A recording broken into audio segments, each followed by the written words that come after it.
Ako nga po si Chairman Jose Abrito, nanungkulan po ako sa Barangay 767 ng 35 years o 3 dekada at kalahati. Sa kasalukuyan po, hindi po ako Barangay Chairman dahil kasi natapos na po ang aking panunungkulan. Pero nakita ko po ang kanyang ginagawa sa Maynila na kailangan po natin tapatan din po ng pagmamahal na katulad ng ginagawa niya sa atin. Magandang gabi po, sir.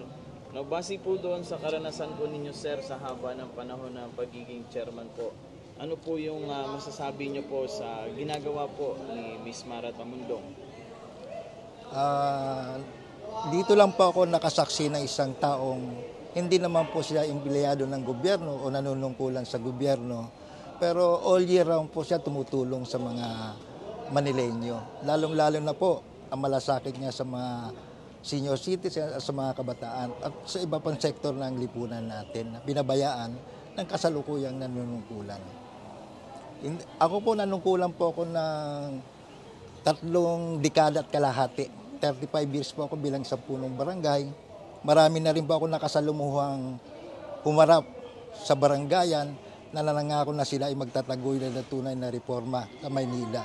Pero kung masasaksihan niyo po ngayon, dito lang po kauna-unahang tao na hindi naman po taong gobyerno, hindi naman po siya politiko, pero inuubos niya po ang kanyang oras at panahon para lamang matulungan ang mga pinagkaitan ng tulong ng ating gobyerno.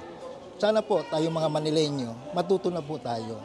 Naghahanap tayo ng tunay na pagbabago at bigyan natin ng pagkakataon ng mga taong ito na katulad ni Mara Tamundong.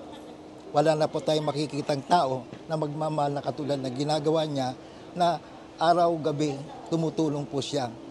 Kaya ang pagkakaintindi ko po, kaya po siyang tinawag na Super Mara, sa dahilan po mabilis po siyang umaksyon at tunay na may malasakit po sa mga Manileño. Huwag na po tayong paluloko sa mga taong lumalapit sa atin, nangangako na sinasabing susuportahan tayo. Tingnan po natin ang Maynila ngayon. Ano na po ang nangyari sa Maynila? Na malapit. Kung sinasabi nga nila na ito ang Manila daw po, kung saan daw po ang Maynila, nandoon po ang bansa. Pero nakikita po natin, napabayaan po talaga ang Maynila. Hindi ko lang alam, o hindi ko lang, ayaw ko lang sinasabi natin na mukhang dinidilensyahan na lang tayo ng mga nanunungkulan sa atin. Yun lang po ang masasabi ko dyan. Sir, ano pong masasabi niyo sa launching ng ilaw ng reforma sa Maynila? Kanina po nasaksihan ko po yung sa parang ang paglulunsad po ng tinatawag nilang IRM, ito po ang ilaw sa reforma ng Maynila, para po ang maihantulan natin sa unang sigaw sa Balintawak. Pero ito inilunsad lang po sa Makasaysayan, sa Max Restaurant. Pero nakita naman po natin ang mga response ng mga ng senior citizens natin. Talagang gustong-gusto nila na magkaroon ng reforma sa siyudad ng Maynila sa pamamagitan po ni Mara Tamundong. Sapagkat nakita nila ang tunay na malasakit ni Mara sa kanilang halay. Magaling po, magaling. Sir, mensahe po para sa ating mga Manileño. Ay, mensahe ko po sa ating mga taga-Manila, matuto na po tayo mamili ng ating kinatawan. Maawa na po tayo sa ating buhay. Huwag na po tayong paluloko. Kung sakali man po dumating ang pagkakataon na humingi na ng pagkalinga sa atin si Mara Tamundong, pagkaisahan na po natin siya, na ilagay natin siya sa dapat ng kalagyan para ang kanyang pagtulong po at pagmamalasakit ay may pagpatuloy niya na gusto. Yun lang po. Sir, mensahe po para po kay Ma'am Mara Tamundong. Kay May Mara Tamundong, pagpatuloy niyo lang po, Ma'am Mara, ang iyong ginagawang malasakit sa ating mga senior citizens at mga kabataan. Huwag po kayo magsasawa, patuloy lang po tayo. Huwag niyo pong intindihin yung mga sinasabi natin mga baser.